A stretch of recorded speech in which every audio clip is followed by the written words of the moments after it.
the truth is we need to check ourselves as education system holistically. Why do we have students always failing? That's why I started with the point that examination or assessment or they are not measuring just the I don't know, that's the concern. We focus on the learners. Oh, the learners, we are forgetting the teachers. We are forgetting, in fact, the society. What sort of values are we giving the students opportunity to imbibe as a society, as a nation?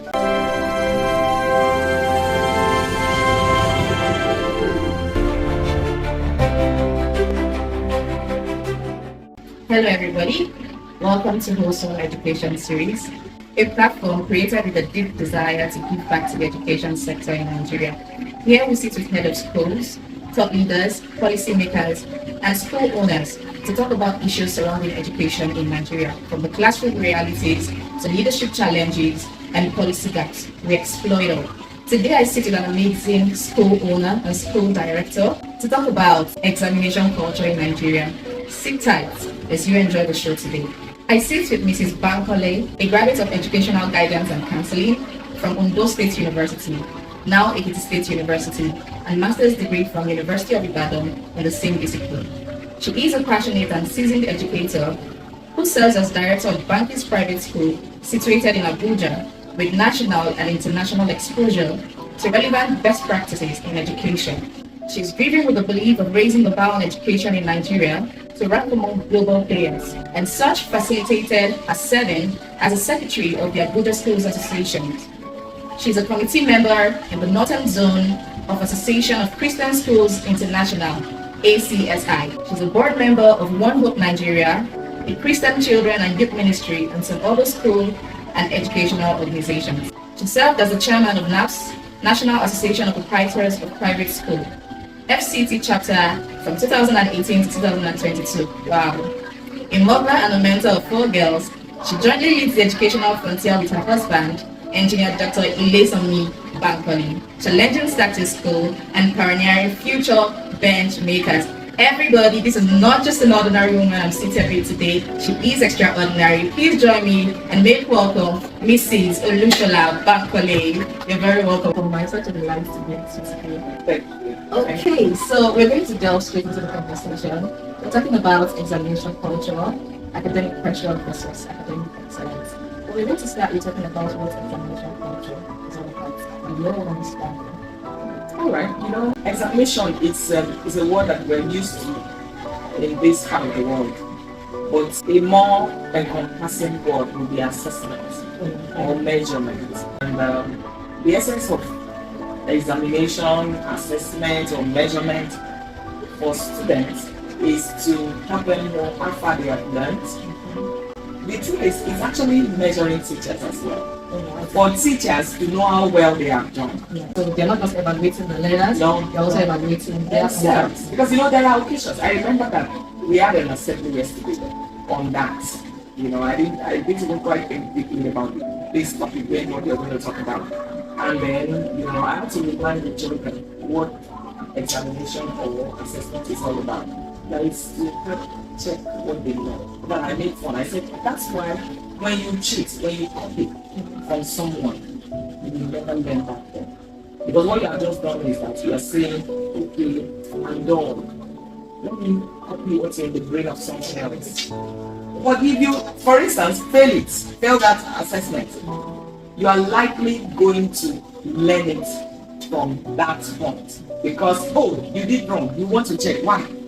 By the time you find out why, you don't have to. In the same way, because we do analysis when exams or assessments are over, the teachers do the analysis to check the teaching moments. Say, out of 20 questions, there is a particular number or some numbers that a large percentage of the students fail. It means that the teacher didn't do a good job at all.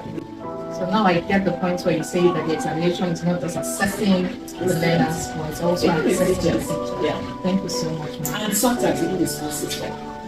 Because you get to know, how well the school is impacting children. Because the essence of school is not just that, they pass the exams. What is even the quality of the questions or the items that were being assessed? And then what are you actually measuring? Are you measuring what you are meant to measure as a school system So, when you look into what examination is all about, it tells you a lot about the system, the school system, the learner, and the teachers. Thank you very much. That's really insightful. So, in your experience as school director, actively involved in education for quite some time now, what would you describe current examination function in Nigeria as a whole? Because the conversation is meant to look at the whole education system in Nigeria. So, you have been in this field for a good number of years. You're not just doing it on the surface, you've done it deeply. So, what would you tell us about the examination function in Nigeria? As regards not just internal examination, but also external examinations. Alright, I'm going to use data. So that it won't sound like, oh, this person is just trying to speak down on the country or on the nation. If we go to check the percentage of passes in these external exams like WAEC, NECO, UTME, and then even common entrance exams, you realize that the number is coming down. Though I know that compared to previous year, last year's NECO result was in some subject was better than in the previous years or something. But the better percentage is still not so fantastic. And then you see the number of students who take some of these exams year in, year out. The truth is we need to check ourselves as education system holistically. Why do we have students always failing? That's why I started with the point that examination or assessment or they are not measuring just the I don't know, that's the concern. We focus on the learners. Oh, the learners. The quick thing people will say, there was 1 year that they failed ETME so badly. I think that was about 2 years ago or so, 2024 thereabout. And hey, you see, people started bringing out videos of graduation ceremonies where the students were doing also. While those could be responsible, could be partly responsible, can we look holistically at our system? We are always quick to judge the students, the learners. We are forgetting the teachers. We are forgetting, in fact, the society.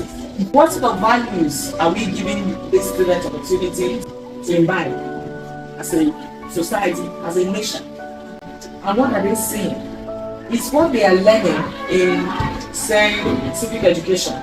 Is it correlating with what they are seeing the society, the leaders do? It's what they are learning in chemistry, biology, correlated with what they see doctors, so many people in accounting, what they are seeing accountants, the accountant general of the federation. Is it correlating with what they are saying? So if we are not saying that, we need to actually check ourselves as well and stop putting the blame. So more like it's not about theory, but application. And in order for the children, the students to be able to apply this knowledge that they learn, they should also be able to see that people before them have applied the knowledge and it's working. For example, in civic education, they learn about the traffic rules and then they ride with their parents and there is a red up there and the parents speed past it. So it's not really correlating like you say. So that's a good example I could want to lay my hands on right now. What would you also say about their preparation towards the examination? Do you think it's like an impromptu preparation or something that has been on the long term? If we're looking at the school system, we want to address the school system. How are the preparations towards helping the learners understand what they need to understand and prepare for external examinations? Do you think it's impromptu, or do you think that they have been preparing the learners for quite some time? Alright, so our education system on paper gives ample time. For instance, for the basic education certificate exam, they have 3 years from junior 1 or JSS 1 as it's popularly called to JS3. And the exam is also such that, like I said, I particularly use the word on paper. On paper, yes. Yeah. That the students' performance from year 1, year 2 is part of what becomes their result, together with what the major exam they're going to take in just is what now becomes. So that gives them opportunity to at least, if I didn't do well year 1, I know that this is going to form part of my eventual result. And let me pause there. Do you know that quite a lot of people, even in the education space, are not aware of how assessment is being done in Nigeria. Let me show you. I want you to find out. You know, do that research. Ask a lot of questions, even from teachers, from proprietors, from parents, Exactly. from some of the education authority leaders. You realize that many are not even aware that results of students in senior I1 or SS1, SS2 are uploaded to form the results the children will get by the time they are done with their WAS. Many still believe that as it was in our days, when you are facing WAEC, you write your exam, whatever you score, that is your result. Many people are not aware. It's shocking. Yes. And so, if a teacher is not aware, how does a teacher from SS1 begin to tell the student that, oh, you have started writing, like in this school, we tell our student, you have started writing WAEC as the first day of resumption, SS1. When we resume second term, you are adding to it, third term, SS1. By the time you get to SS2, we continue again. You are adding to your WAEC result. You are taking away from it if you are not doing well. So they prepare. The reason why that is also not so popular could be some manipulations that are taking place. Someone was talking somewhere, and the principal was asking the parents to send the result. The child is new in the school, or is fairly new, and the school did not. The child attended another school for GS1 and GS2, because the GS1 result we were talking about, attended another school. And the mother was saying, that school, they didn't give her the result for GS1, and they've been on it forth and back. And the principal was saying, man, we need, you know what the parents said? Do what you like, just give him anything. Because she assumes that the school wouldn't want the students to fail, so they will conjure results. And that is happening in many places. So what is happening in such places? It's not examination, it's not assessment, it's not measurement. It's just, I don't know when you to Do and pass. So you're trying to educate us right now that it's more like a cumulative from senior secondary school 1, SS1, 2, and then before SS3. So thank you very much. Because if they don't see it that way, that's when that pressure, academic pressure, comes in SS3 when you want to write WAEC. Yes. So if you would like to speak to a parent right now, what would you tell them about understanding the system such that they don't put themselves under pressure, and most importantly, they don't put the children, the students, under pressure, and the pressure which will make them to start opting for malpractice and all of that? Alright, so I would like to encourage all parents to pay attention from day one. When your child enters school, in fact from early enough, even when they're in early years, don't, there are a number of parents nowadays that don't care about even the results of the students. They don't check, they seem to know what to know. They just assume that, you are in school, you pass, You think your parents are just too busy? That is not it. That is not it. And that's why we are having the challenges we have. If we can see that the quality of education that our students, our learners are receiving will come back to us in the quality of services and products that we're going to be getting later on. I think we will do better. If we know that if we don't pay attention, and you see, parents will also help their children. I have also been witnessed cases where when it is third time for graduation, awards will be given, prizes will be given, that's when some parents will wake up. Mrs. So-so, Mr. So-so, hey, my child, see the result. But if a parent is always checking on the child's performance for every step, there is an assignment that is given, there is project that is given, there is homework to copy this or to do that. All these things are summed up. Our education system on paper actually requires that or expects that all these little one step after the other, and that is actually the best, not the almighty exams that used to be in those days. It's actually supposed to give children a better way of getting better results, really. which will be more true to their ability, because it's not just checking the exam they sit for at a go, but all the activities here and there. Some children are better with projects, some are better with class activities and all of that. The cumulative report is supposed to check all these little steps here and there. And so if a parent is already checking all of that, the tendency for the child to perform well, excellently well, at the end is there. So it's more like the formative assessment.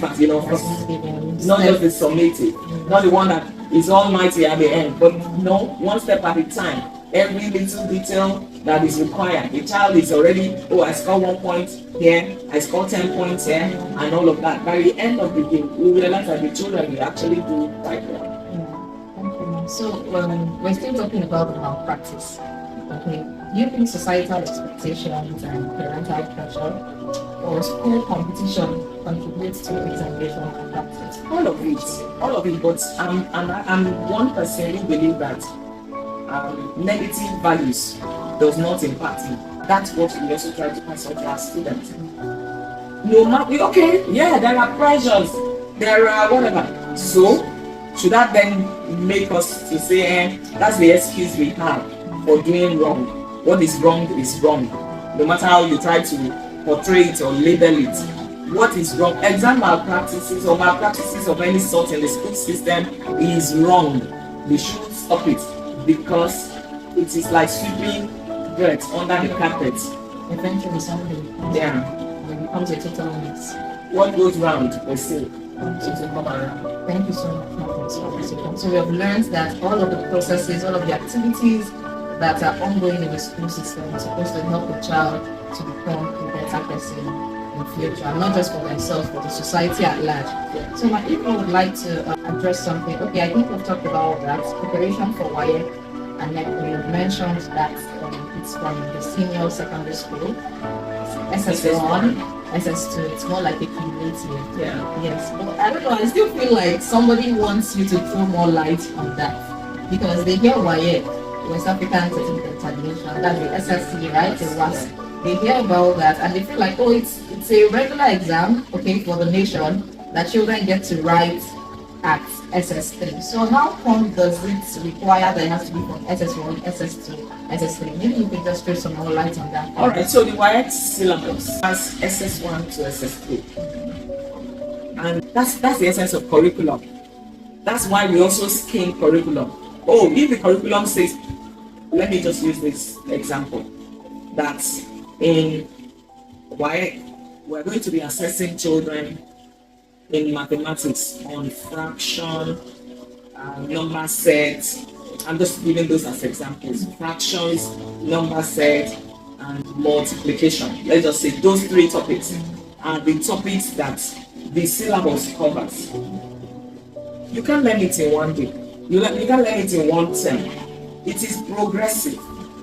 Learning is from simple to complex.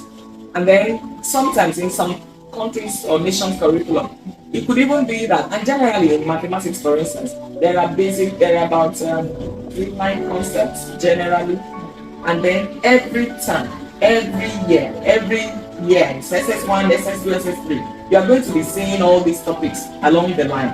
But they start with the very simple one, fraction. Even nursery children take fraction activities. That way they have to bring orange, cut it into 2, that is half, cut it into 4, we have a quarter there, and then that is learning fraction. As they are progressing, they are doing more. They are beginning to do addition of fractions, subtraction of fractions. Before they get there, they begin to do LCM. They will do multiples, then they will learn common multiples, then they will learn lowest common multiples. The mindset is to get to a point where the children can actually add or subtract fraction or multiply fraction or divide fraction somehow. But they are starting with, let's at this level we learn this, we go on to the next, So education or learning generally is done in stages, and you don't start from the most difficult or the most complex. You start from this easier one, and then it's getting a little more difficult. But by the time they are moving on to the more difficult ones, you will see that it becomes easy peasy for the children. In the same way, the syllabus that WAEC will assess students on in SS3, part of the content is in SS1. Part of the dilemma is that you see a lot of students who have lost all their notes for SS1. The text for SS1, they're going to dump it somewhere or they will throw it away.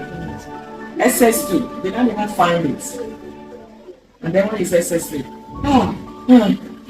where is it? So the exam body, they know what they are doing. And that's actually how it is, even in a well-organized school system. The exam system in a properly organized school. Our exam is also like that. We have the first term, we have the curriculum to cover in a year. And then we break it down to first term, second term, and third term. We know that in second term, we will be going for having programs like inter sports. We know that, okay, there will not be many heavy activities, lessons to learn in that term. So we scheme it, we plan it, we structure it so that the children will still be able to cover all they need to cover in that year. That is also why class keeping is dangerous. And we also fall guilty of that. So thank God for the current Minister of Education is really going all out to discourage it. In fact, by the time they get to UTME, those that are not meeting up, the age is already a factor to let the child know that they are not ready. If they are actually good enough, maybe the child is a prodigy. And I have met just very few prodigies in my almost 30 years of teaching. I don't think I've met 5. The prodigies that we know that, oh, these ones, we can celebrate their learning. I've not met 5 in my almost 30 years of being a teacher. But in Nigeria, we say, every child who should score like 90% or even 100% in that particular, that child is a genius. They should just be flying. No, there is a reason why learning is in stages. It's just like climbing stairs, and you are taking one step at a time. You know that it's possible for you to take 2 or 3. Some people can even do some 4, depending on how high the steps can. But you cannot compare. By the time the one at the height where the learning has taken place is supposed to be checked, the one who has been skipping, when he gets up there, he may get there faster than the one who is taking one step at a time. But you know what will happen to him? He's going to pant. But the one who is taking his time, in his stride, is moving on, is moving on, is moving on. So in the same way, syllabus comes, there is a ball keeping, but it is broken to SS1, SS2, SS3. And the education, the examination bodies, which is what should also be happening in our schools, even for the internal examination in schools, for the assessment that the teachers are doing, even for the continuous assessment. It should be about, oh, you have learned this chunk. Can we check after you are done?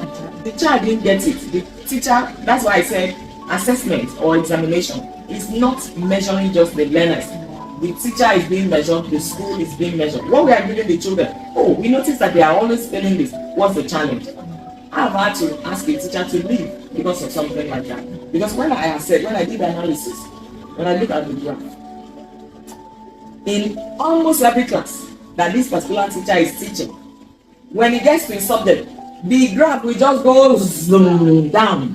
When he gets to the next subject, it comes up again. Something is wrong. We kept checking first term, second term, third term, another year, another. At some point, we had meetings, we discussed, but we realized that it's obvious that this person is either he's not getting the way we teach in the school and can't cope with it after several trainings and all that, or this person just doesn't even have what it takes to teach this particular set of children, so we have to excuse the teacher.